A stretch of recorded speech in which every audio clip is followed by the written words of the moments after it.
said, remember, George, never let them know who you are. Wow. And those were in the words of Yogananda. Wow. So for whatever reason, and I don't even begin to understand why, Dr. George was a secret saint.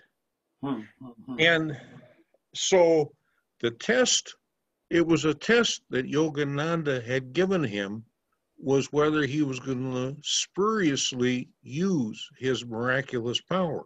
Wow. Because we witnessed the fact that Dr. George certainly, he levitated, so he certainly could have walked on water. Wow. Wow. I'll tell a story or two about that, tonight. And it was, so he was very, very humble outwardly. You would never, ever know unless you had eyes to see and ears to hear. Wow. And so many, many, many people came to our church over the years because they had heard about this fellow. Wow. Wow. But very, very few people stayed. Very few people. And I'll give you a case in point. Is I was doing some meditation teaching up at this Unity Church in Minneapolis one time back when Dr. George was still in the body, about 1976 or so. And this enterprising fellow came, and he was a real promoter, and he was out of New York. And he said, oh man, he says, we're going to really nail them dead in Chicago and LA and New York. He said, you got to get a beard, man, and we're going to get your white robes, and we'll call you Yogi Sam. And he said, oh God, he says, I'll take 20%. And he says, I'll organize it all, and so forth. So I said to him, I said, I'm driving over to Friendship, Wisconsin. It's only a 4-hour drive from Minneapolis, and that's where our church ashram is, where we build our own buildings out of used lumber and so forth. And maybe you could come over and see my guru, Dr. George. So he said, oh yeah, man, yeah. So he was all, rolling about all this great stuff and promoting, me worldwide and doing all this kind of stuff. So we get to Dr. George's place there. And Dr. George is very gracious to him and just really, really nice and just very kind and everything. But what went on with Dr. George went on in the silence. And this poor fellow never knew what hit him. Oh my God. He was almost dead silent on the way back, all the way back to Minneapolis. He never ever talked anything more about white robes and sandals and all that. Oh my God. I just got such a kick out of that. Cracked me up. Oh, I love it. I love it. So, Sam, you think Dr. George said he was afraid to go out because he thought people would find out who he was? No. Master was testing him. Oh, interesting. Yeah. And so when we came to that, the three of us all came to it independently. Dr. George looked at us pointedly, each one of the three of us, and smiled and went like this. Wow. Oh, wow. Yeah. Wow. Oh my gosh, what a kick. What a kick. Yeah. There's all, he was something else. Yeah. What a blast. What a blast. Wow. I got he was such a wonderful person. I remember we used to go to this restaurant in Milwaukee.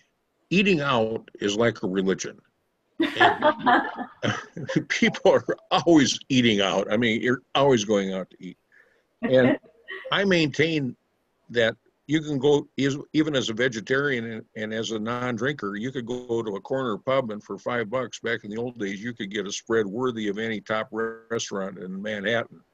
And Milwaukee has just got incredible eating out food. Well, there was this one particular, just average restaurant called Rich's Tip Top Restaurant. And we used to go there for breakfast, and we go for this and go for coffee and go. And Dr. George would always insist that we stop at Rich's Tip Top Restaurant. So finally, after years of going there, I finally asked him, I said, why do we go to Rich's Tip Top Restaurant? And his eyes kind of gleamed. And you can always tell when Dr. George went into that high consciousness because his eyes just gleamed. I don't know how to describe it. His eyes gleamed, and he said, Master Rich, the owner there, was once on the path and was a very high and is a very high soul, but he fell off the path, and then his eyes gleamed, and he said, Master wants me to bring him back. Whoa. And now here's the kicker. He never asked him to come to the church, never talked to him about anything metaphysical, at least in my presence, and I was there a lot, with him, but it was just all quiet. Wow. Inward. Yeah. What a Yeah. kid. And in fact, one time we were sitting there at the restaurant, and this waitress, hi, Paul, I sent your CDs out today, Paul. Or was it yesterday? Thank you. Thanks, Sam. Yes. And we went, large group of us went to Rich's Tip Top Restaurant for a meal. And there was this one middle-aged waitress. And of course, I was probably 30 at the time. So now she'd be like my daughter. But anyway, you could tell that this poor lady was really suffering. I mean, she just was hurting badly. I could feel it. I could just see it, and I felt kind of bad for her. And she came to take Dr. George's order. And I swear to you, I saw and could just feel almost like a lightning, and his eyes gleamed, and it was just like this bolt just touched her. And from that time on, she was just full of joy, full of light, and just full of energy, and just bouncing around, and just like that. And he never ever said a word about it. Nothing. He just was. And so very, very, very interesting. And he was. And so should we start? Yes, Yeah, let's start. let's start. Yeah, we've got 18 people, more or less, probably more, because some are more than one. And Okay. yeah, Sounds good to me. Would you like to lead a prayer? Sure. Yeah. Let's get things started here. People can unmute if you would like to. And I just want to welcome everyone.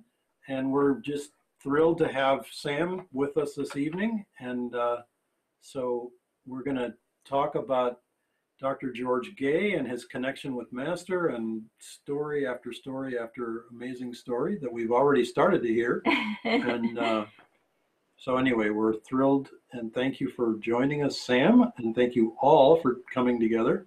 So Sam is going to lead us in a prayer together.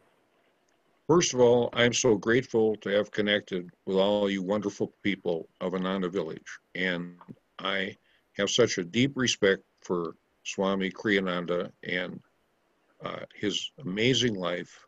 And he is with all of us and all of you in particular. And I feel his really, really wonderful presence a lot. So we bow to Swami Kriyananda and ask his blessing on our gathering. And we bow, of course, to Master, beloved Paramahansa Yogananda. And we are so grateful for his presence in our lives. And we are so grateful that somehow or another, after all these lifetimes, we managed to hook up with him. And what a great blessing that is. And we bow at the feet of my beloved friend and teacher, Dr. George. And he is your friend and your teacher just as much as he is mine. And George was #1 first class, and I bless the day that I ran into him. I just thank God and bless the day. As do we. So, well, I'll get started. I was Funny. Born in Minnesota in 1944. I just turned 76 in July. My dad was in the Army, and I have one sister, my sister Gaye, and I'm going to show a picture of her right here. Can you see her? Hang on.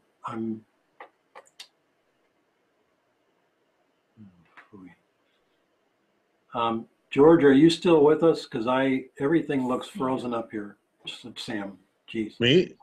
Yeah, Okay. okay. Because your picture looks frozen. Your picture looks frozen. Oh, that's because I was holding it. Yeah. Anyway, my sister Gail was 2 years older than me. And the reason I start with her is because that's what got me onto the spiritual path. My sister Gail was totally deaf from birth. And when she was about 10 and I was 8, my mom and dad came home from the Mayo Clinic and found out that she had an incurable eye disease. She was going blind, tunnel vision. It was called retinitis pigmentosus, no cure.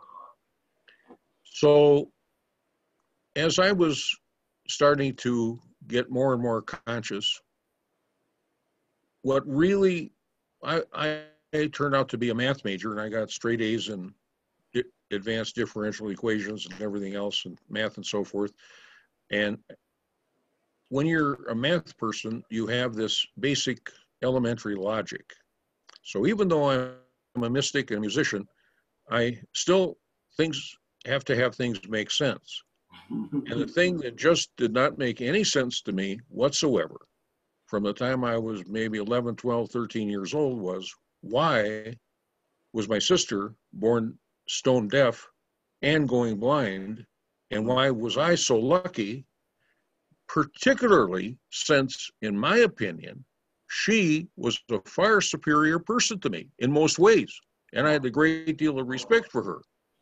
So it did not make any sense to me whatsoever. And I used to ask preachers. I grew up Presbyterian, and I asked preachers, why? And they would say, well, it's God's will. So they got mad at me because I said, you mean you're saying God is a lottery? Oh, they didn't want to hear all about that. So then I got a call from God when I was about 12, and I read the Bible backwards and forwards. And that made even less sense to me. So then I figured, well, maybe I didn't pick it up the first time, so I read it through a second time. And I read the whole darn thing through, and it still didn't make any sense to me, except some of the words of Jesus. So I was mystified, and my mom got a copy of the Autobiography of the Yogi from a Christian faith healer in St. Paul, and she gave it to me, and I read it when I was 16, going on 17, and that was it. Wow. That was my Bible, has been my Bible the rest of my life. So I read that thing from cover to cover, and it answered all my questions. And I thought, yeah, okay, reincarnation. Now that makes logical sense. So I figured I better start meditating. So I started meditating, and I got absolutely nowhere. I meditated, and I meditated, and I tried again, and I meditated, and I got nothing but a big brick wall. So I'm thinking to myself, what I need to do is find a real yogi master like Master Yogananda. Well, I looked around, and there were not too many of them that I could see. So I figured, well, what I better do is go to India to find a real yogi master. So I was in my sophomore year of college, and I applied to spend my junior year at the University of Benares, the holy city of India at that time. And are we okay? Yeah. We're good. Sorry. Are you okay? Yeah. Okay. So I was one of 20 people that got the scholarship, and I was to leave approximately the first week of June and fly to the University of California to spend 90 days learning the Bengali language and then go on to India. So I was about a week away from going. I had my passport, I had my shots, my visa, and this same faith healer that had given me the book, his name was Ed Jennings, God bless him.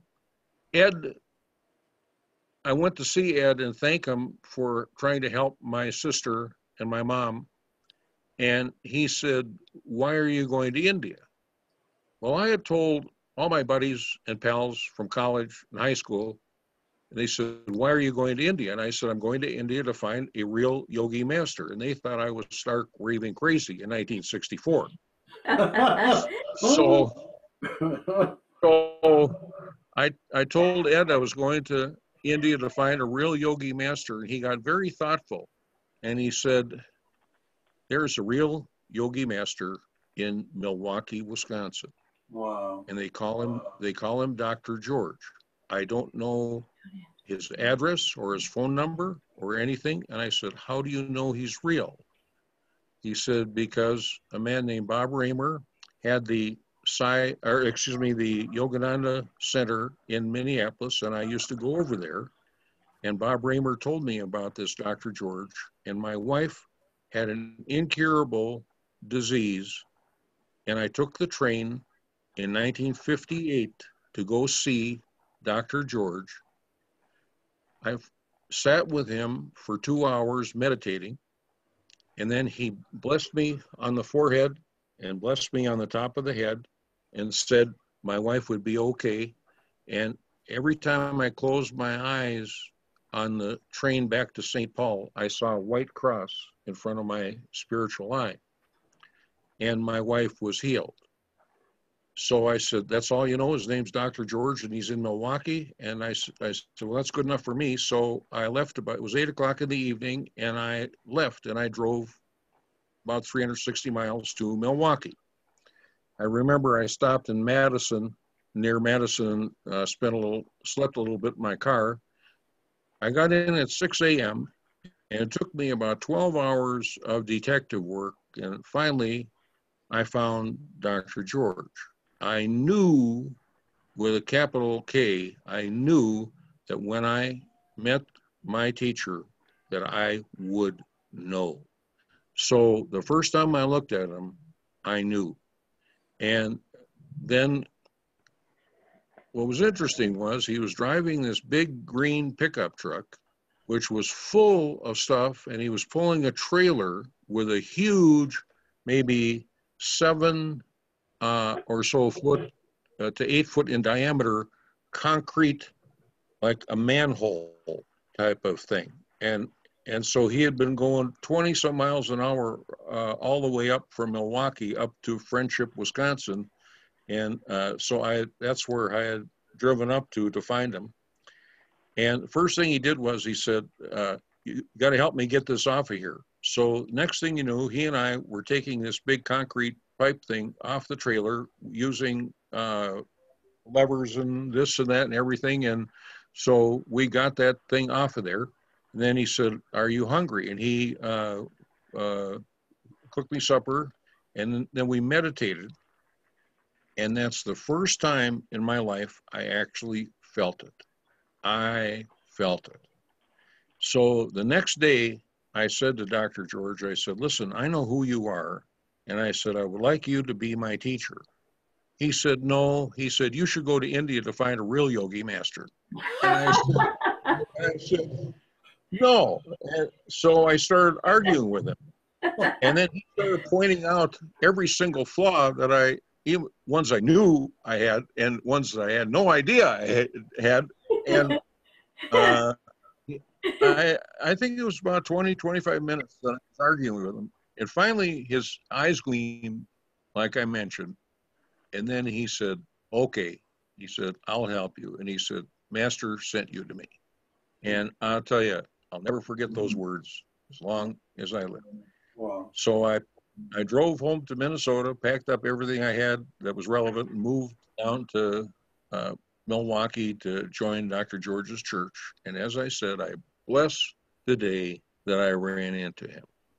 Now, my sister, Gaye, went to a residential school for the deaf south of Minneapolis in a small town.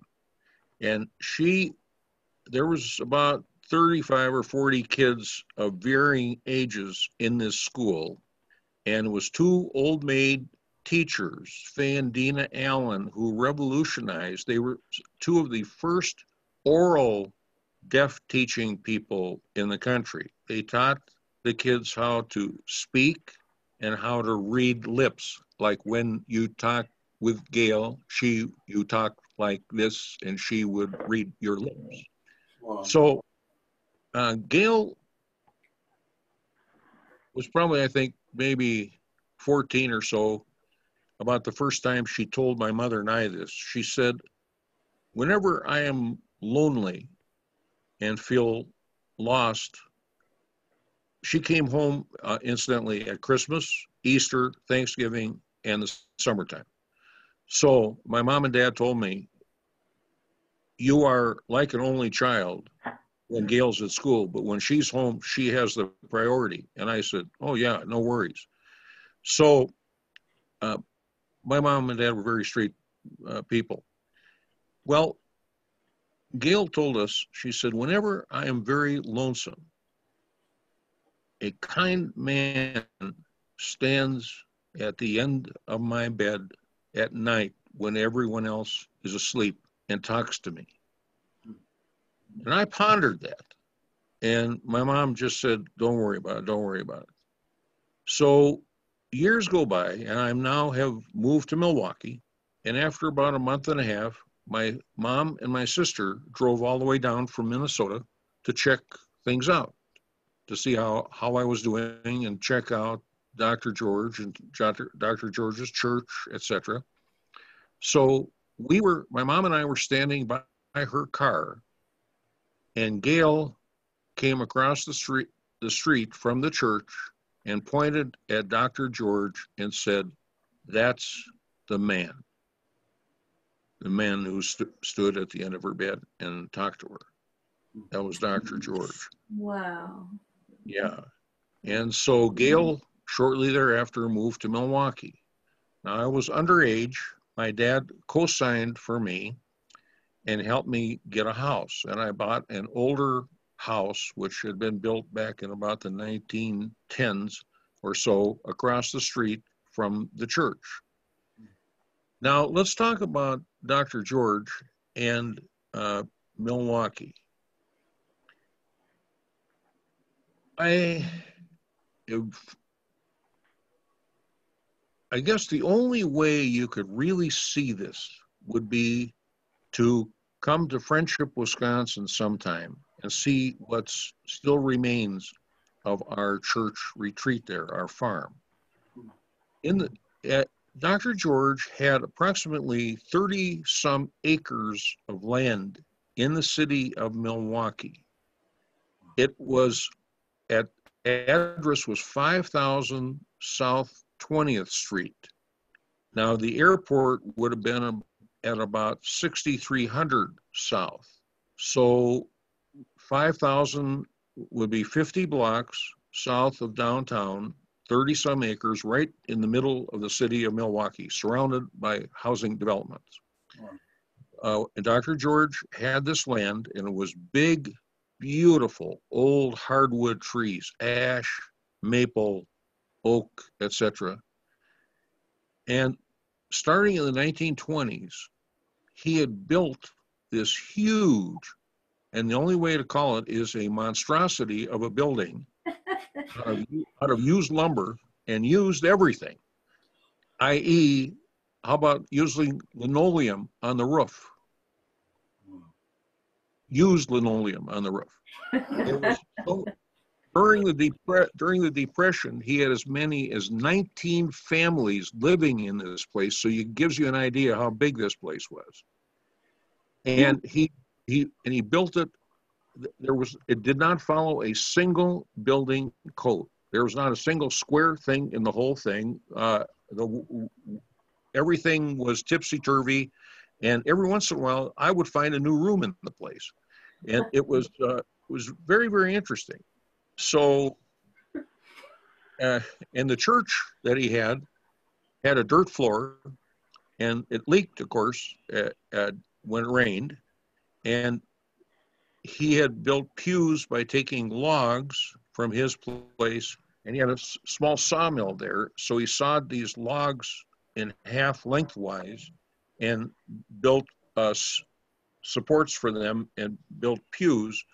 And Jerry Neal, who I'll talk to you about in a second here, Dr. George's assistant, Jerry made sure he got all kinds of blankets and cushions and everything to put on them so people did not get slivers from these logs.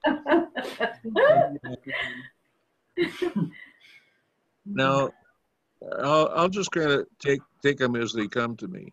Jerry Neal, here was a fellow who was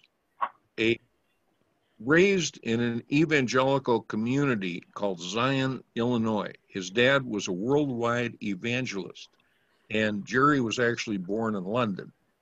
Now, Jerry was the most unlikely spiritual teacher on this earth because he was a big, hefty guy, very strong. He had a football scholarship to the University of Nebraska. He had been in the Navy after World War II, and Jerry had very big biceps, and on each one of his biceps, he had a Navy anchor tattooed. You know, many sailors over the years have had anchors tattooed on their biceps. So Jerry had 2 anchors tattooed there. Now, he had a wife and 3 little kids, was living in Chicago, working, and he got this book called The Autobiography of a Yogi. He bought it out of a used bookstore. He read it.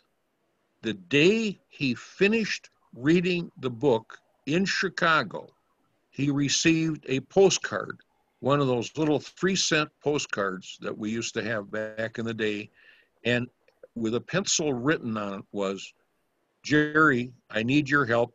Come and see me, Dr. George, SRF, 5000 South 20th Street. Now, first of all, Jerry wondered his whole life, and he asked Dr. George many times, he said, "How'd you know that I finished the book, and how'd you know where to send this to me?" And Dr. George just went, which he did a lot of times. So Jerry drove up to Milwaukee, and Dr. George said, "Jerry, I need your help." So Jerry had told his wife, Irma, he said, "You know, Irma, I'll probably be doing a lot of different jobs as life goes on, but the one thing you can count on, I had my fill of this religious stuff." He says, "I'm never going to be a preacher." Well, wouldn't you know, Dr. George said to him, "Jerry," he said, "I want you to be a preacher. I want you to start taking services and so forth and so on." So in that aforementioned dirt floor church next to the big old building, Jerry held his first service, and Dr. George gave him instructions to play a particular record and then meditate and then do this and play another record and then have a closing meditation with a third record. So after the service, Dr. George came up and patted Jerry on the back and said, "Jerry, you did a very, very good job. Now maybe next time you should plug in the record player." Oh my God. Exactly right.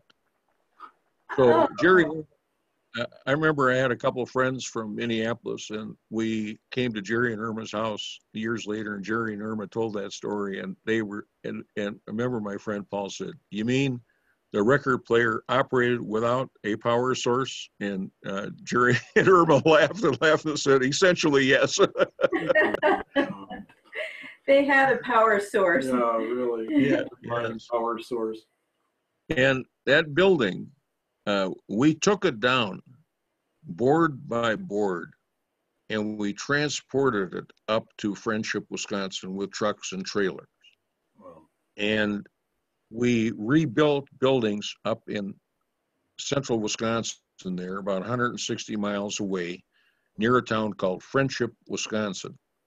And we built our ashram, and it was same thing with all out of used lumber and so forth. Now, one of the things we had up at that farm was we had a lot of dead oak trees.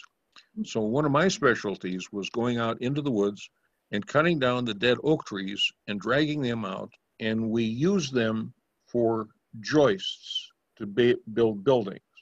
The frost line used to be about 4 feet in Wisconsin, or 3.5 feet. So we would dig a hole with a post hole digger and then put the log down into the hole. And then we would board up the outside of the building with used lumber and then board up the inside. Now, there was a sawmill not too far away, and we would go get trucks and trailer loads full of shavings. And we would take those shavings and we would wrap the shavings in old newspapers. And we would stuff them down in the wall as we built up the inside of the wall. And those buildings were cool in the summertime and very easily heatable in the wintertime. And I loved putting on roofs for some reason. And so I was always up on top of a roof. I was agile and thin and up in those days. And speaking of that, I'll tell you, there was these two brothers, Tommy and Bobby Trend, who came along later in near the end of Dr. George's life. And they were working on top of a roof of a building, and it was getting near sundown. And so Dr. George said, well, boys, we probably go back for supper now. And Bobby and Tommy told me they were standing at the end of the roof, and where Dr. George was speaking from was a few feet off the end of the roof in space. Oh. So they were astonished, and Dr. George said, well, he says, we don't want people talking about it too much. So anyway, Oh my God. that Hey, just another, yes. Sam, what kind of floor did you put in these places? Oh, well, now one of the things that we did was we often went around and found out where they were tearing up highways and roads, and we would get all these old concrete pieces or what's the word? The dark stuff. Anyway, we would get pieces of the highway. Yeah, and we would bring it, and we would put them like chess pieces or checker pieces all around the floor, and then we would put liquid concrete in between them, so you'd have a concrete floor that way. Then we also we would build joists for the floor and then put in flooring. I remember one time in particular, there was a young fellow, younger than me and myself and Dr. George, and it was way below zero in Wisconsin. And we were putting this floor in the big new building, what we called the biggest new building. And boy, that was hard. That was really hard. But boy, Dr. George was a trooper. And I mean, I'm 76, and he was in his late 60s and 70s, and he could outwork us. Wow. So he was quite remarkable. And so now Dr. George had given title of that land in Milwaukee to Yogananda in 1949. And Yogananda said, and we saw letters to this effect, that he was going to build a center in the center of the United States, and Dr. George was going to be the minister for that center. And if you look at the old East-West magazines, and you look at like an SRF magazine from 1952, you'll see Dr. George is the minister for Milwaukee and Chicago. For SRF, correct. Now, soon thereafter, though, Dr.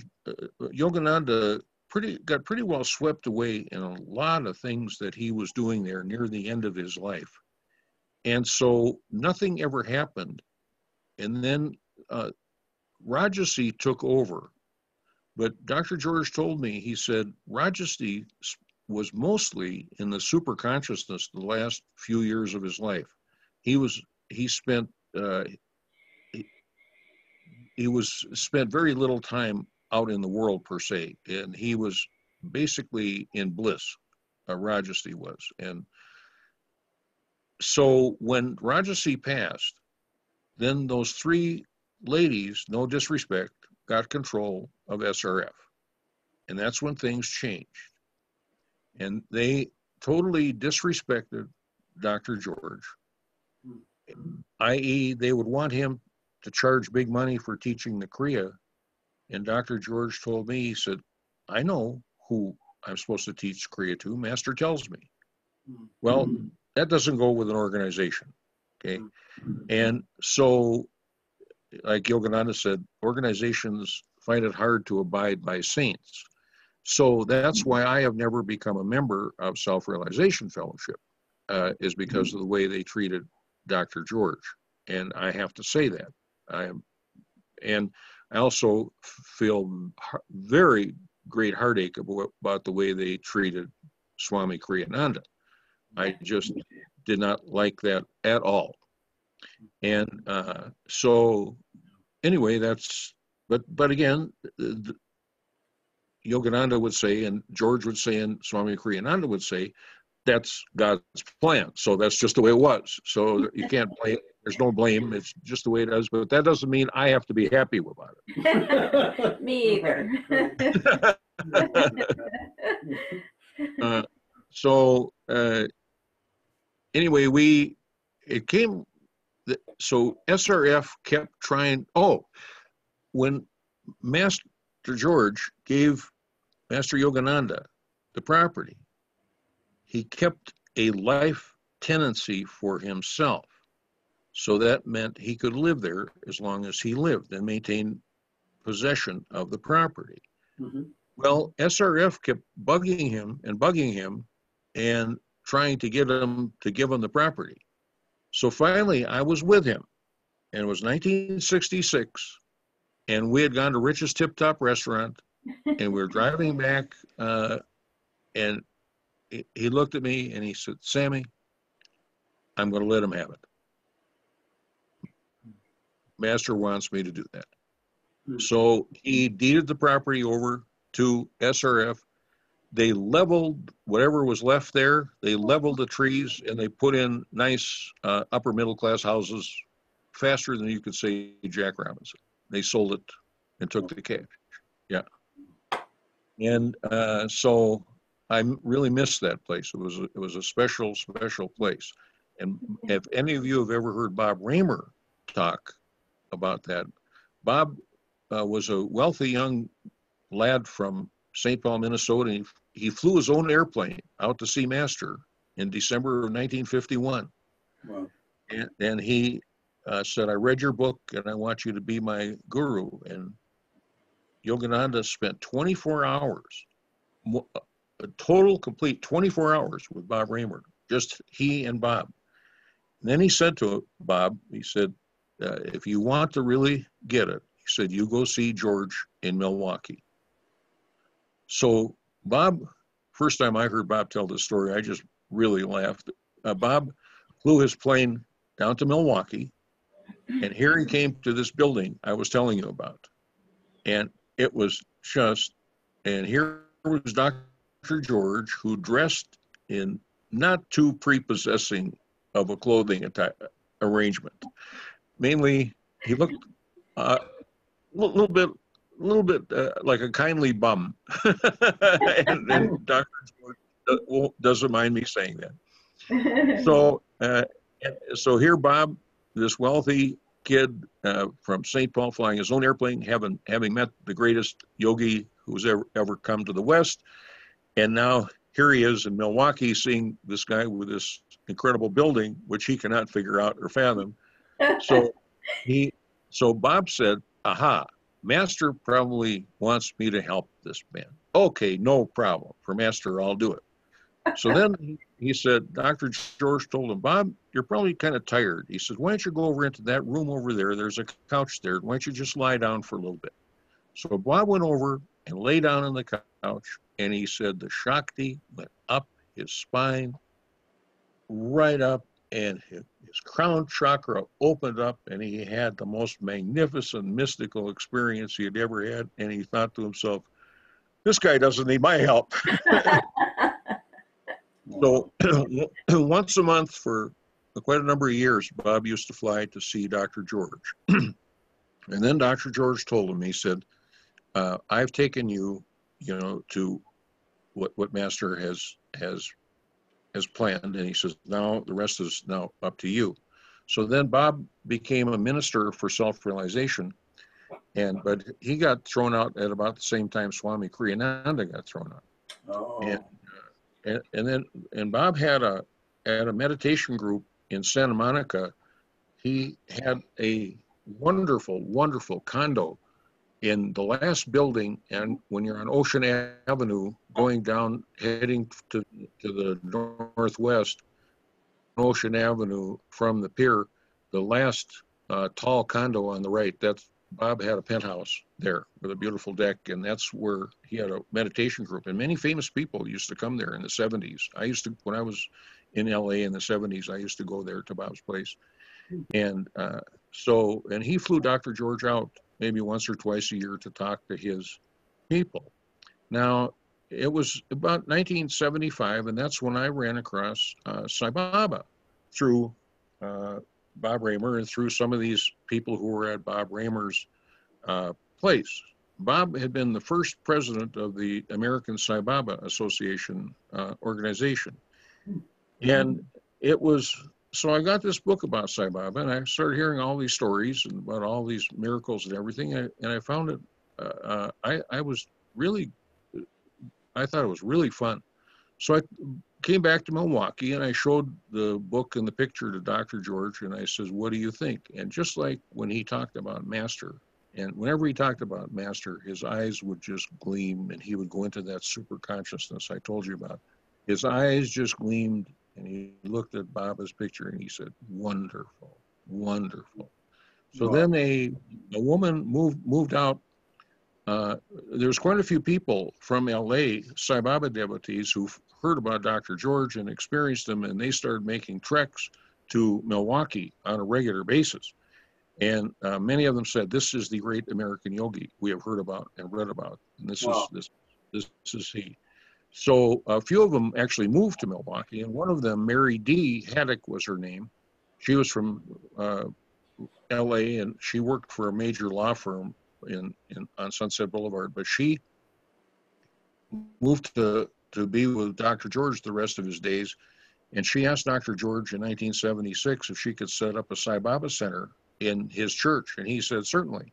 So in 1976, she set up a Sai Baba center. It's now, 44 years later, and that Sai Baba center is still meeting in Dr. George's church after all these years. Wow. So anyway, I had an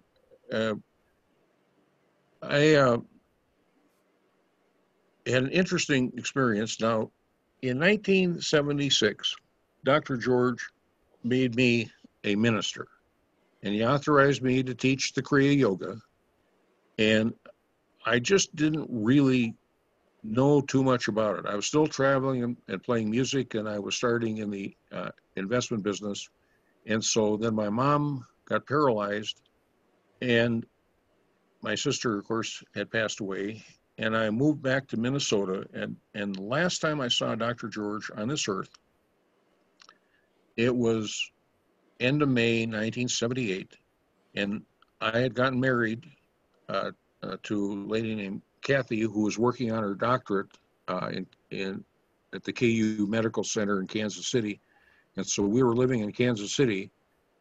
And I was meditating on a Friday night, and Dr. George came to me very, very clearly, and he said, Sam, come and see me on Monday.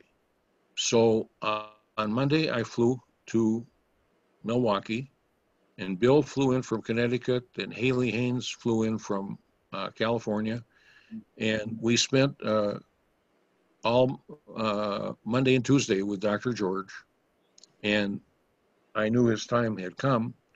And so the last thing he said to me, I want you to move back to Minnesota, and I want you to start a center in Minneapolis.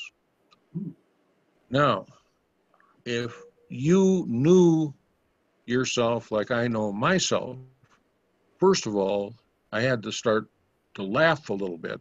Okay, thinking of myself as a spiritual teacher, I'm thinking, oy vey, I mean, I don't know what. Got to be kidding me. Okay, I can teach, maybe help teach somebody how to meditate and teach them the Kriya Yoga and this and that and the other thing, but starting a center, boy, oh boy. Well, I did my best. And somehow or another it worked. We had a big center. We had 40, 50, 60 people regularly, and it went pretty well. Now, after about my first year of doing this, I was very concerned, and I started thinking, gee, I wonder if I'm doing this right, and I wonder if I'm saying things right. I wonder if I'm supposed to be doing this. And mainly what I did was we lit the candle, I talked a little bit, and then I led chants.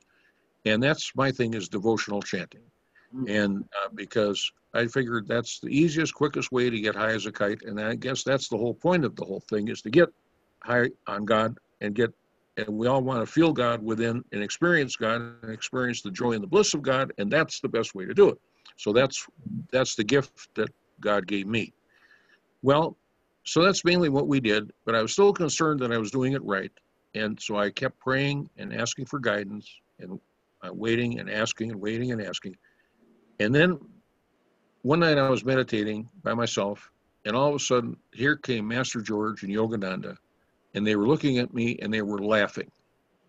And I'm, thinking, what's this about? And they said very clearly, your job is to show up.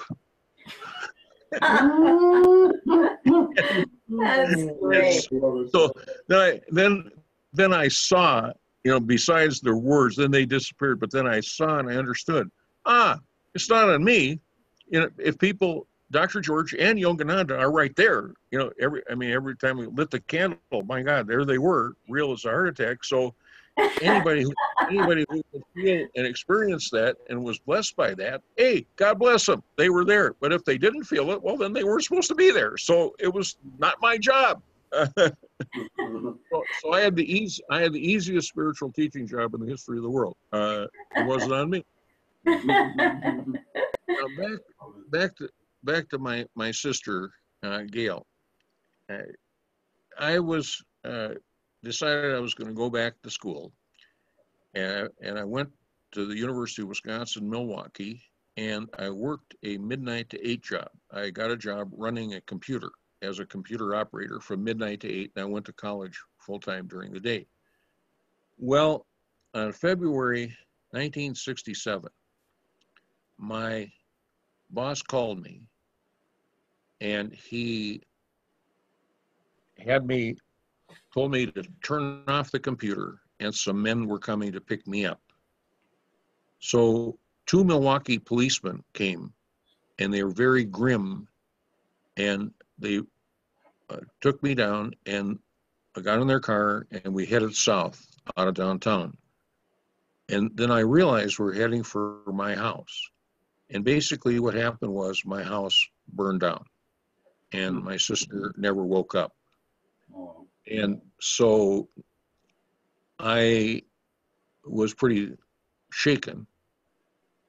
And editor's note, a few days later, I went to stay with Jerry Neal and his wife on a temporary basis. And the captain and lieutenant from the fire department came out, and they showed me in scientific graphic detail with charts and plans and all this kind of stuff about how the fire started. It was an electrical fire, and how if I had been there, I would not have been able to save Gail, that I would have gone first. And as it was, the fire never touched her. She asphyxiated through the lack of oxygen. So it was the nicest favor someone had ever done to me. Thank you guys to this day, because I still would have been carrying that burden that I might have been able to do something if they hadn't described it to me in detail. But what I did do was, I said to Divine Mother, I said, listen, I said, I know that Master stated that we can experience truth in the atoms of our being. And I said, I want to know why. I want to understand why. Why was Gail born like this? Why did she live like this? Why? I want to understand why. And I said, I'll be meditating every morning and every night, and I will be waiting. I'm not going to quit until I get an answer. So it took me 2.5 years, and I was out in the aforementioned woods cutting down some dead oak trees, and I sat with my back up against a tree to rest for a second and have a little water.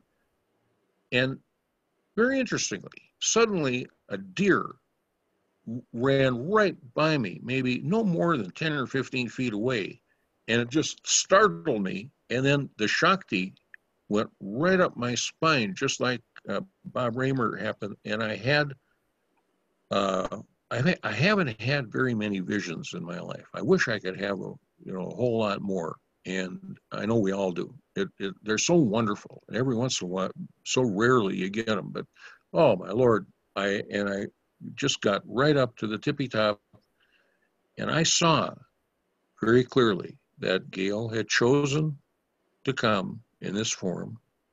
She had chosen to leave in this form, and that she had a long history with Dr. George and with Yogananda, and this was her last lifetime, last compulsory lifetime, and she worked out the final remnants of her karma, and she attained liberation. And I saw that she had been a queen, and actually, people had always talked about her regal bearing, and she was very pretty. And I saw that she had actually been a queen, a royal personage in a previous lifetime. Then the Bible says, and God looked at the world and saw that it was good. Well, I never looked at it that way, but in this particular vision, for an instant, I saw the world the way God saw it, just for an instant. And so I cognized the meaning of that phrase. So I was at peace. But my mom and dad never, ever did recover. When you're the parents of a handicapped child and something happens like that, my mom, maybe 5 years later, got paralyzed. And so it was an inflammation of the spinal cord, and she had the best neurologist in the whole country, literally, Dr. A.B. Baker, who wrote the books on it and taught the guys at the Mayo Clinic. He told my dad and I, he said, I would do anything to be able to help your mom, but I just don't know how to do it. He even went so far as to, in his day, to try vitamin, like concentrated vitamin B, excuse me. And I mean, he was willing to try anything. And she got more and more and more paralyzed as her life went on, and was in constant pain. And I'm so happy that she got to depart this body. Now, all the miracles that I saw Dr. George do, and I saw a lot of them, I asked him one time, I said, why don't you heal my mom? And Dr. George went like this. He gazed down and his eyes were shut, and he said, Divine Mother has not given me permission. And so I realized, he didn't say this, but then I realized that my mom had her own destiny, and there's nothing I could say or do about it except just try to be as helpful as I could be. And so now, one thing that I learned from my mother, which I always try to share with anybody that I'm talking to about spiritual matters, is my mother had one interesting facet to her character. Even given the lifetime that she had, she grew up in Grand Rapids, Minnesota, small town up in the northern North Woods of Minnesota. Her dad was a timber cruiser, and he was shot dead in 1931. So her mom had 6 kids through the Depression and worked as a laundress and a washerwoman. Jeez. And my mom moved down to Minneapolis when she was about 20 and got a job in 1939. She was making $16 a week, and when she married my dad. And so then she probably did one of the greatest parenting jobs of all times, taking care of my sister and riding with her all those years. And then Gail died. And so then my mom was paralyzed all these years. The one thing that my mother did, she was sincerely happy about someone else's good fortune. Wow. And I have tried my level best to inculcate that trait, because I think it is exceedingly noble and good. And and people who knew her just shook their heads. I mean, they just, everybody from our meditation group just loved my mother. I mean, and Wow. she was just incredible. Well, anyway, long about 1986 or so, in 1976, Dr. George gave me a big ring. It was a silver-based ring, and it had a silver big Buddha on the face of it, and it had a number of small gold elephants around the side of the ring. And where he got this ring, nobody has any idea. Nobody ever seen anything like it before, but he gave me this ring, and he said, I want you to wear this ring. I'm giving it to you for your protection, and you will keep it as long as you need it, and then it will disappear. So I never took it off my finger. I mean, playing basketball, going swimming, I didn't care what. I mean, I kept that doggone ring on my finger. So 16 years went by. But then something happened in the meantime. Long about 1986, 87, right in that range, I was meditating, and there was Sai Baba, and he came to me, and he was sitting in a silver throne. I love Baba. I got such a big bang out of him and all his shtick and all the different things. I mean, it was just, I got, every time I thought of him, I just busted out laughing. I mean, I'm sorry, I just couldn't help it. And Dr. George came to me in this vision, and he took me by the hand, and he put my hand into Sai Baba's hand. And then George went like this, and poof, I was now with Sai Baba. And my outer life changed.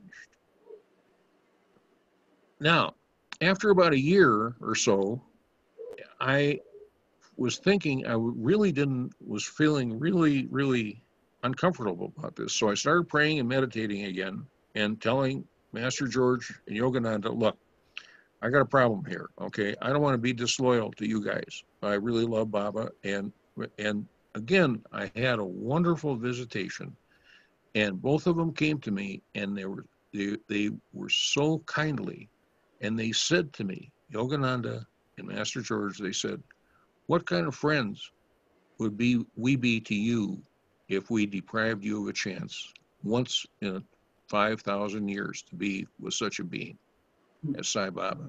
And I said, thank you. So I, of course, never one breath away from Dr. George and Yogananda, but also the wild card, Sai Baba. I've had just a wonderful time. And so 16 years from the time George gave me this ring, we got an interview.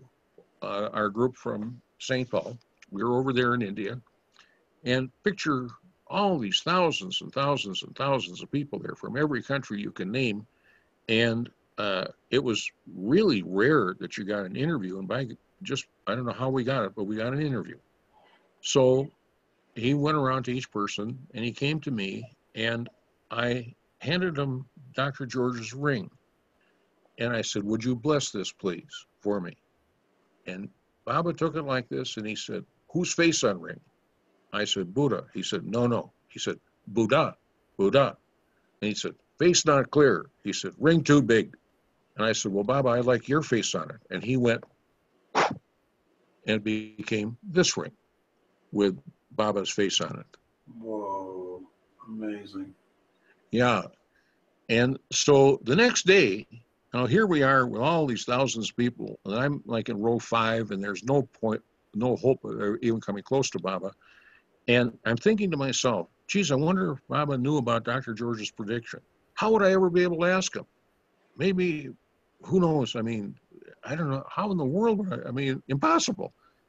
So I was thinking about this, and Baba comes out for morning darshan, and he comes walking through the women's section, and as he comes to where I'm sort of sitting, he pauses, he looks right at me with a big smile on his face, and he said, Buddha, Buddha. And so all my friends say, what was that all about? And you know, that was so priceless to me. I could not tell that story for years and years and years. I just want to keep that one really secret. So anyway, we had so much fun with Baba, and you know, Baba said, my miracles, he said, they're like flies on the back of an elephant. He said, I give you what you want, so you want what I have to give. Now, let's get to where we're all at in life in general, the spiritual path. Swami Kriyananda, Dr. George, Sai Baba, Paramahansa Yogananda, Sri Yukteswar, all the great ones. A lot of people in the West in particular don't get it. They think, oh yeah, Jesus wanted us to worship him. And you know, and everybody sitting on this picture right now, we know that's not the gig. What they want is for us to experience our divinity. That's what they want. Yeah. And so they look at things differently. And when they look, like when Dr. George looked at me, what did he say? What did he talk about? Did he talk about, oh, here's this dedicated young man who, you know, willing to sacrifice everything to find God, you know, so no. He started telling me about all my flaws, what was wrong with me. And now, was he doing that just to, you know, to irritate me, or was he doing that to one up me or anything? No, what he was doing was, and this is what they do, is those flaws that are within all of us, and those weaknesses, and those tendencies that we have built up over careless living and lack of discipline and everything else over many, many, many, many lifetimes. Those are the things that keep us from totally, completely feeling and experiencing the beautiful joy and love of God within us. So they want to help us get rid of those things.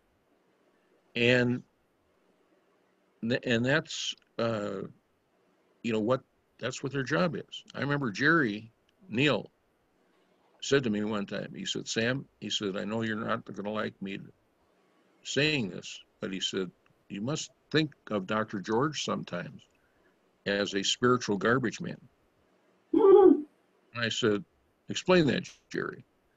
And he said, well, he said, have you achieved the breathless state yet, Sam? I said, not recently.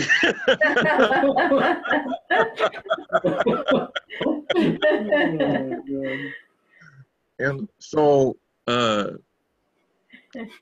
we anyway, and that's the path that we're on. And the good and the wonderful thing about the path that we're on is the path of bhakti and the path of devotion combined with the path of, like Yogananda called it, technology the Kriya Yoga, and all the different wonderful teachings we have that can help us. Oh my God, I'm just so grateful to Master Yogananda for bringing Kriya Yoga to the West. I mean, it's the greatest thing in history. And we are so lucky, we have this. And one of the things I learned over in India was the Gayatri Mantra. And if you ever want to really have something fun, just go online and see Satya Sai Baba sing the Gayatri Mantra. And that is a powerful, powerful tool. It goes back way, way before Krishna. I mean, that is an old, old mantra, and that is Divine Mother mantra. So I recommend the Divine Mother, the Gayatri Mantra. And there's different ways of saying it, but one's just as good as the other. And but just you can find them online, and I really recommend as a wild card the Gayatri Mantra as a spiritual aid.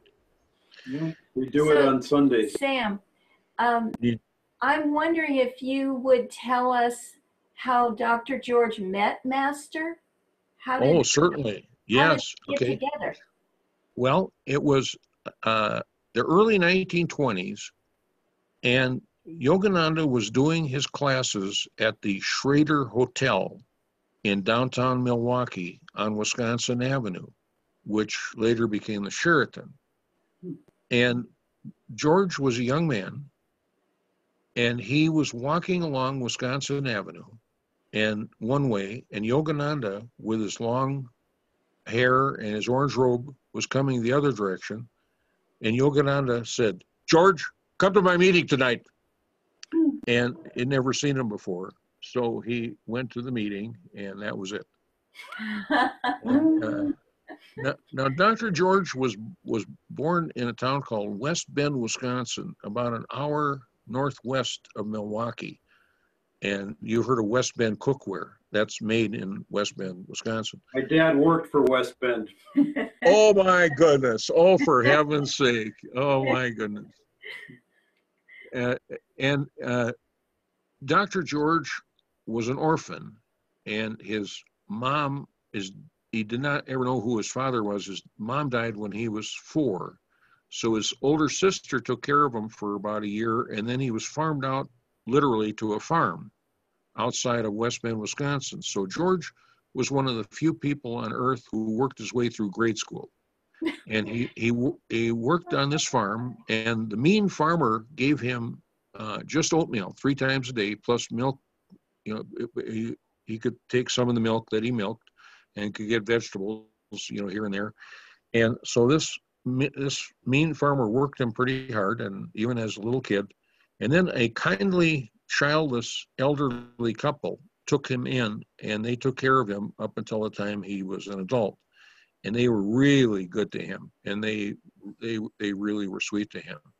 Now, I was telling a story in my group in Minnesota one time, and I was saying, that farmer, not long after Dr. George left, that mean farmer, lightning struck his farm and burned it to the ground. There was no insurance or anything like that. They just burned it to the ground. So I was feeling very uneasy and about that story. And I called Jerry in Milwaukee, and I said, "Isn't that the right?" Jerry said, "Yeah, that's what happened." So I thought, why am I uneasy about this? So I have a very good friend who, an author and a really good clairvoyant out of St. Paul, Minnesota, named Judy Boss. And I had met her at the second annual. I was playing music at a hotel in Toronto when I met Swami Rama and a few other people. They had this big convention there, and Judy was a speaker there. And so anyway, I asked her, I said, "Could you just take a look at this?" So she said, she said, "Dr. George, you're telling the story, you're leaving out part of it." She said, "You make it sound like it was Dr. George's fault that this happened." She said, "Dr. George wants you to know that he loves this man.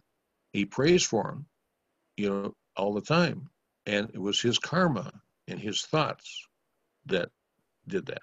I said, okay, gotcha. So we can always learn a little something. Yeah. Amazing. Sam, remember that story you told me on the phone about this big house that you were describing that Dr. Yes. George made? And then during the Depression, some people moved in, just came in and took it over. I'll tell you, this is Jerry Neal's favorite story.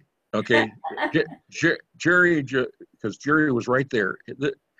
It was after the Depression. It was about the 1950s. And so the place was pretty much empty, and we'd already started taking it down.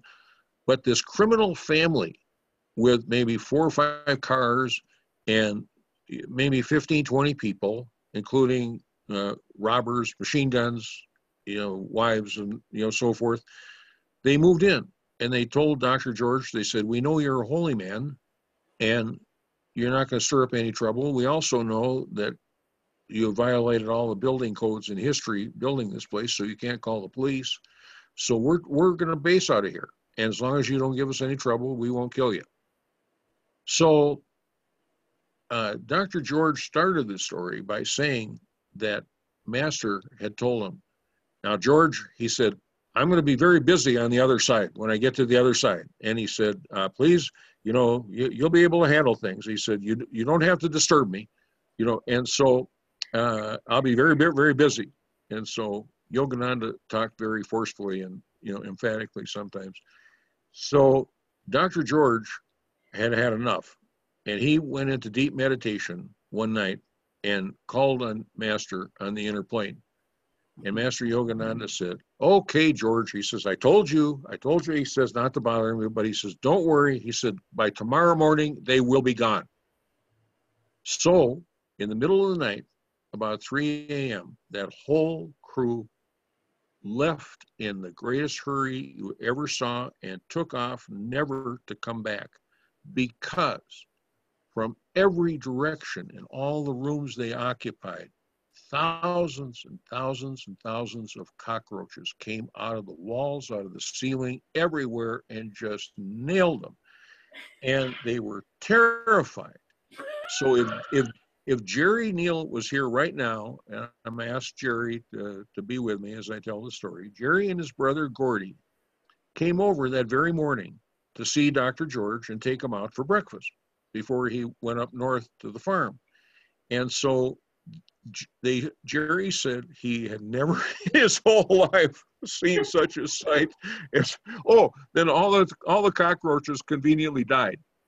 I mean, after they accomplished their job, they all died. So Jerry and Gordy got box after box after box, and using brooms and shovels and everything, box after box of cockroaches, and brought them down to the furnace room, and they used them as firewood for.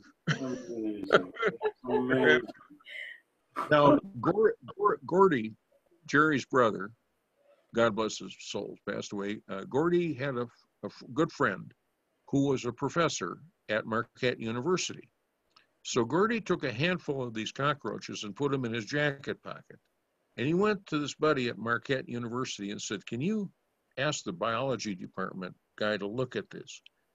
And my friends, and this is the point where Jerry loved to tell this part of the story. He said, Gordy's buddy told him, he said, "Gordy," he says, "my man says that they are rare Asian cockroaches never found in the United States." Oh, I love it. And so then they said they must have come off the ships there in the Milwaukee Harbor or something. Well, Right. Well, tell us more about this building commissioner and how much trouble Dr. George had with that guy. okay. I've seen a lot of miracles in my life. I mean, I could go on for days talking about, I love miracles. I mean, they're just so much fun. I love small miracles, big, I love them all. Guys, my uncle Elmer, my Uncle Lee, my mom's older brother, was the chief building inspector for the city of Minneapolis. And if you have ever, Dharmadas, you being in the construction business, you know what kind of power building inspectors have. Yeah. I mean, they have absolute power. And so the building inspectors in the city of Milwaukee condemned Dr. George's monstrosity there in 1934. My God. Now, I joined them in 1964, and there that building was still going strong, and I saw a motorcycle cop show up with his nice leather boots there, and he showed up and he tacked the condemned sign right on the wall there, and it joined many, many other weather-beaten condemned signs all over the place there. So I said to Dr. George, I said, how can you still be living here? and his eyes gleamed, and he said, Master wants me to live here. And I thought, you know, if you have Yogananda and you have Dr. George on one side of the equation, you could pretty well kiss goodbye whatever's on the other side. Oh my gosh, that's amazing. Yeah. And I asked Dr. George, incidentally, about Swami Kriyananda, and his eyes gleamed, and he said, very, very good. Very good. And, yeah, and George like Kriya. And George was close to Oliver Black out of Michigan. And Oliver was quite a character. He was, you know, he was quite amazing. We had 4 carloads of people that drove from Minnesota over to Michigan for a long, you know, like a 4 or 5 day retreat. And they had this young Buddhist monk as a guest speaker there. And this guy had the orange robes, and he was a very nice fellow, wonderful smile, and very congenial. And we were chanting, and Oliver was leading us in Yogananda's chants, and we were chanting, and we got high as a kite, as usual. Then this fellow started speaking, and he said all the right words. He talked, you know, all the wonderful spiritual verities. But I don't know, there was something missing, and our whole 4 carload group of people all experienced the exact same thing. So it wasn't just our imagination. For example, in my case, my back started to hurt. My shoulders started to hurt. My energy level, I mean, he was speaking and just nothing, there was no energy, nothing was happening. So I was about ready to fall on the floor, exaggerating a little bit. And then he finished speaking, and then Oliver got up and did announcements and closed the service, and bang, the energy went right back up to the top again. Yeah. Wow. And when Bob Raymer, but when Bob Raymer, he was not the most friendly type of lovable guy. I mean, Bob both he and Oliver were kind of ornery guys in a way, and they weren't like Dr. George, and but Bob Raymer, when he held his services, oh Lord, it was just fantastic. I mean, you could just get high as a kite. And when back in the 70s, Dennis Weaver, the actor, used to speak at the Lake Shrine the first Sunday of every month. And I used to go over there whenever Dennis spoke, because he was really a great, Dennis Weaver, God bless us, he was a great soul. He was a wonderful, wonderful man. Wow. So, Sam, did you ever meet Swami Kriyananda? Yes, I did, a few times. Yep. And I went to, I remember one time I drove to Ananda Village, and I stopped in and I spoke with him for quite a while, and I asked him, I said, what's your favorite chant? And he smiled and he said, Door of My Heart. Oh, And so, sweet. What year was that? Do you remember? I think it was in the 80s. Okay. Wow. Did Dr. George ever meet Swami?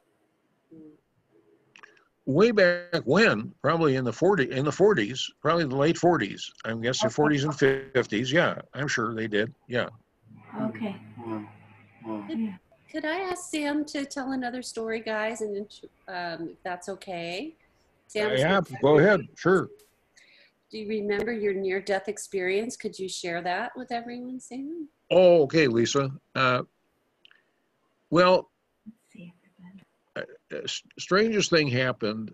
I was working on the side of a building, and scaffold broke, and I fell 12 feet and landed on my head on concrete. God. And I was ostensibly dead. It was 1968. And the sheriff came and drove me at about 100 miles an hour up to Marshfield, Wisconsin, and to St. Joseph's Hospital. And later the sheriff told me, he said, "You were dead." He said, "I've seen a lot of accidents and so forth." And he said, "It was just my pro forma duty to take you to the hospital, and that's where they declared you dead." Well, Fred and Bill, two of our guys, drove Dr. George from our church retreat up there. And the surgeons said that I was to be dead or a vegetable. But Dr. George came in and he told the surgeon to patch me up as best he could and that he would do the rest. And he sat there, according to Fred, and meditated and prayed for quite a long time. And then one of my dad's friends from northern Minnesota, who had a private airplane, flew my mom and dad down from Minnesota down there to Marshfield. And the surgeons told my mom and dad that I would be dead or a vegetable. And Dr. George told my mom and dad, no, he's going to be fine. And then he said to the surgeon, the head surgeon, Dr. Salibi, he said, "You must allow Sam's mom to stay in the room with him." So against all medical policies, my mom stayed in the room. They brought her a bed in there. And so I was in a coma for 35 days. Wow. And then I woke up. Now, I was listening to the Chicago Cubs play the Chicago Cubs play the St. Louis Cardinals on the radio when I fell. And I woke up in this hospital bed, and I'm lying there thinking, now what in the heck am I doing here? I had all this paraphernalia all around me. And I looked over, and my mom and dad were there. My dad had driven down from Minnesota to visit my mom, and a baseball game was on television, and Bob Gibson was pitching for St. Louis, and they said the next batter for the Detroit Tigers will be Norm Cash. Now, I thought to myself, wait a minute, how come Detroit's playing St. Louis? They're in different leagues. There was no interleague play back in those days. So I said to my dad, I said, the first words I spoke when I woke up was, I said to my dad, I said, "Hey, Pop, how come Detroit's playing St. Louis?" And my dad just about fell off the chair backwards, and my mom started crying. And so I woke up just in time for the first inning of the first game of the 68 World Series, and that was a great World Series. I knew God wasn't going to let me miss the 68 World Series. And now I didn't tell you this part of the story, Lisa. After a few days there, I am awake now. And, well, first of all, this big, burly nurse came in, and on the day after I wake up, she rolls me over without warning, and she takes this big needle and just nails me in my posterior with this big, hard needle. And so I'm thinking to myself, so the next day she comes in, and I said, "Stop." And she just about jumped out. First of all, she couldn't believe I was awake. I mean, they thought I was a goner.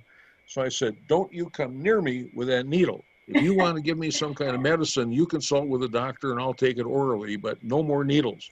So anyway, so after a few days, Dr. George came down to see me. And he got me out of the bed, unhooked everything where I was all hooked up to, and there was a pool table down in the waiting area there where people waited. And believe it or not, Dr. George took me down the hall to the pool table, and we were playing pool, and the nurses went ballistic. They came running from all over the place, and they brought a wheelchair, and they said, "You can't be doing this," and they glared at Dr. George. And so anyway, they wheeled me back in and hooked me up to all this stuff. And so Now, they wouldn't let me out of that hospital. They could not believe that I was okay. I mean, they just looked at me like I was a lab specimen. So finally, it took me 2 weeks, and I finally convinced those doctors that I was okay. And so one thing that I did do was I said, go ahead, give me any year in the 20th century. So they would give me a year. And go ahead, somebody give me a year in the 20th century. Say a year. 1915. 1915, the Boston Red Sox beat the Philadelphia Phillies in the World Series. Babe Ruth was his rookie season, and he was a pitcher for the Boston Red Sox. And so Woodrow Wilson was president. And anyway, so these doctors I finally convinced them. And so they finally let me out, and they gave me a big box full of medicines. I'd say the box was maybe 2 feet by 6 inches by 2 feet and maybe 8 inches thick. It was full of medications. So I came back to the farm to see Dr. George, and I showed him the medications, and Dr. George said, quote, he said, they would make very good firewood. So I threw the medications in the furnace, and end of story. Oh my gosh. And how old were you when that happened? I was 24. 24 years old. Sam, how did you learn the chants? Did Dr. George sing them to you, or how did you learn them? Well, I'm a musician. You know, I started playing music professionally when I was 16, and I taught myself how to play the guitar and then the banjo. So I played folk music around the University of Minnesota in 60 to 64, and then later on I started playing professionally again in 67. And so they're easy, and I developed my own chords to them. Nice, nice. Did you have Cosmic Chants too? Did they have that then? They had the book, the blue book, Cosmic Chants, yes, but we sang them, you know, in our services, you know, at Dr. George's church. So I just picked them up ad hoc, and then I did my own arrangements of them. So beautiful. Tell us a little about the ashram that you guys built up in Friendship. Well, it was an expanded version of Dr. George's old building down in Milwaukee. Okay, we used lumber, used everything. I mean, and we just built all these buildings. And in one, I'm thinking of building one, we could probably, the one men's dormitory, probably maybe a dozen to 15 guys could stay there comfortably. And the one woman's dormitory, probably 12 to 15. And then the big building that we built, and boy, you could probably put maybe another 15, 20 people in that one. And we just, Dr. George had us building buildings, and that's what we did. And this area of Wisconsin that we were in at the time had no building codes, so we skated. Wow. Yeah, and so we could build all our own buildings, and nothing. The buildings we built were really solid. They were cool in the summer and warm in the winter. They were very easily heatable, but with one wood burning furnace. All right. So what kinds of things was it a retreat center, or was it a? Yeah, it was a retreat center, and people would come up on the weekend, and Dr. George, most every weekend except one in a month, would leave Milwaukee on Wednesday morning and come back on Sunday afternoon, and he would go up to the farm. Okay.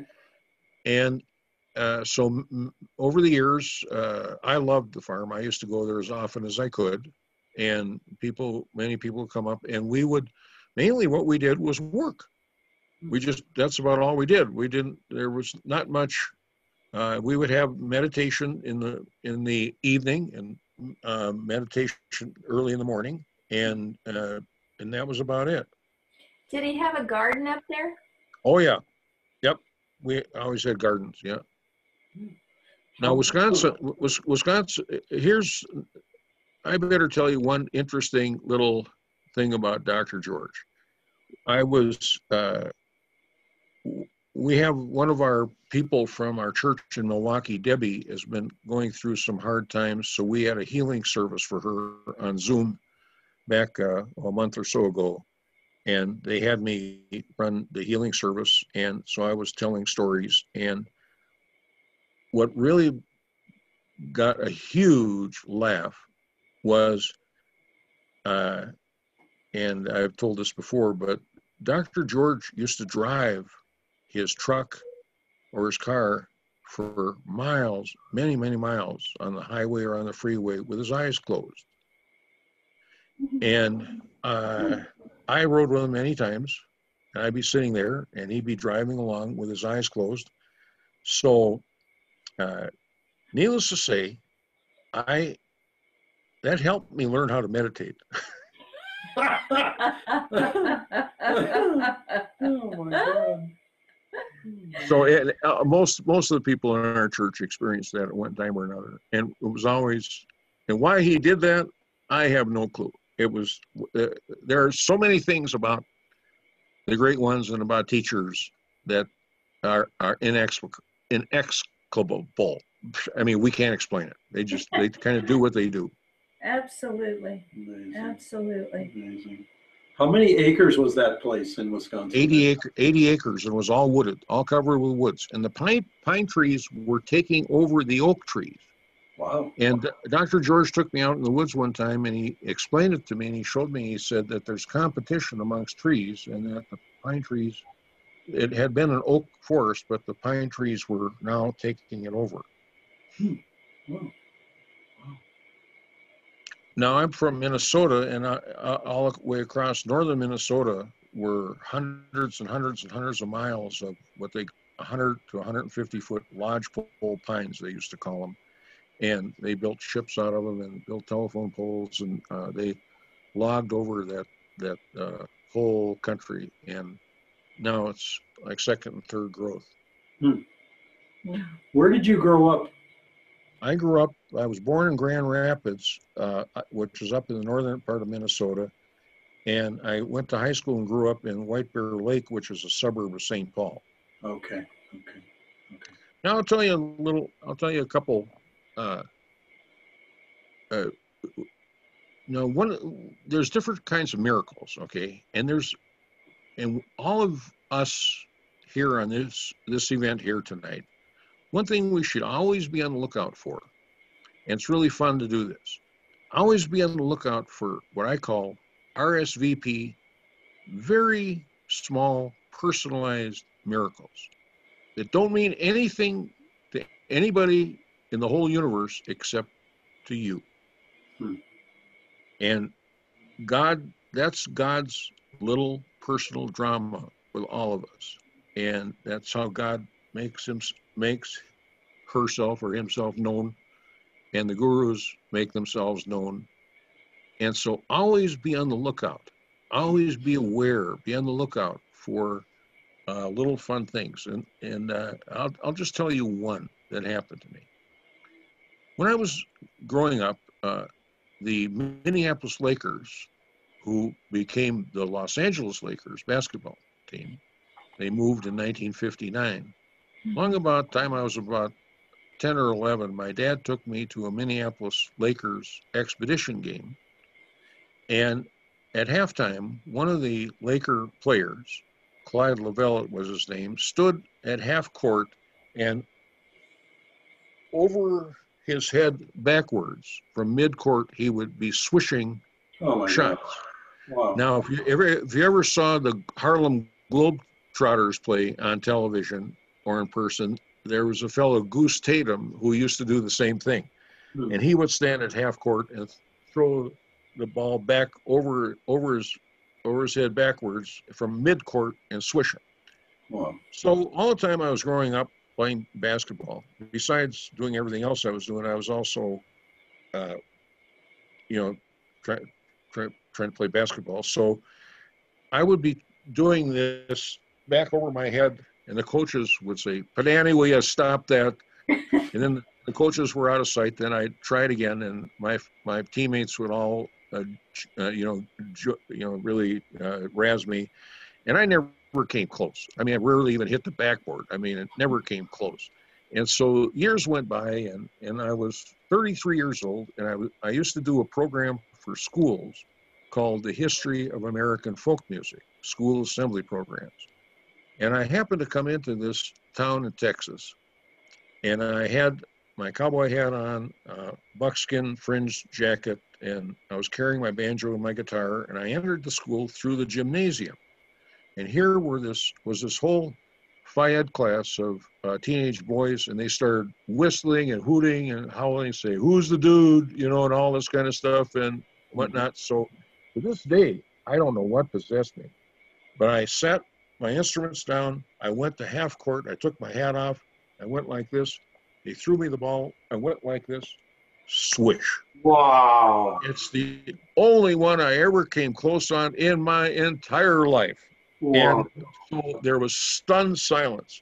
So I picked up my hat and my instruments, and I walked, and I went down to the teacher's lounge, and this a teacher and a coach and the principal and whatnot, they came in, they sat down, and one of them says to me, "We hear you're quite the shot." I was just sipping my coffee, and then the coach had a twinkle in his eyes, and he said, "I noticed you didn't try a second one."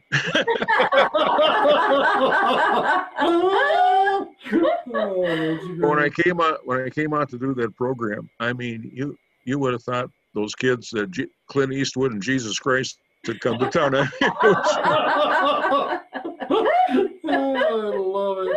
Oh my gosh. Wow. So of course I waited for a while. I got back to Milwaukee, and I went to see Dr. George, and I went up to him and I said, "Dr. George, I got to ask you a question." He said,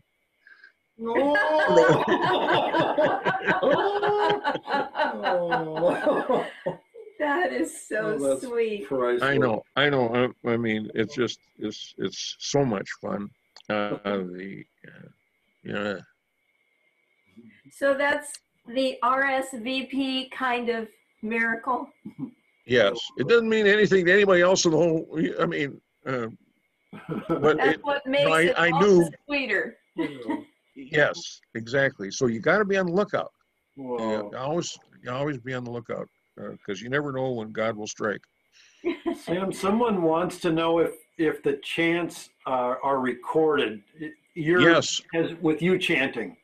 Yes, I have a CD, and let me see. I'll tell you what I'm going to do. I'm going to get the address from Dharmadas and Nirmala, and how many should I send to you? Would you be able to distribute them to the people if I send them to you? Yep. Sure. I mean, you have to realize a lot of the people who are here tonight don't live in Sacramento, so we're sort of, people are all over the place. This is, we put the word around, and if you build it, they will come. I mean, they can't. Well, okay. Well, here's what you do.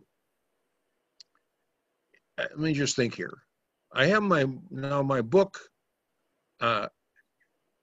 Here's what I'm going to do. I'm going to give you my email address. So I'll wait till everybody gets a pencil or pen and a piece of paper. Okay. And we would love to carry your book. We'll get some of them. Tell you what, I will type it into the chat window so people can see it. So why don't you just name it off? And I don't know how to. Okay. Just you say type in my. You will type in my email address. type Okay, here it is.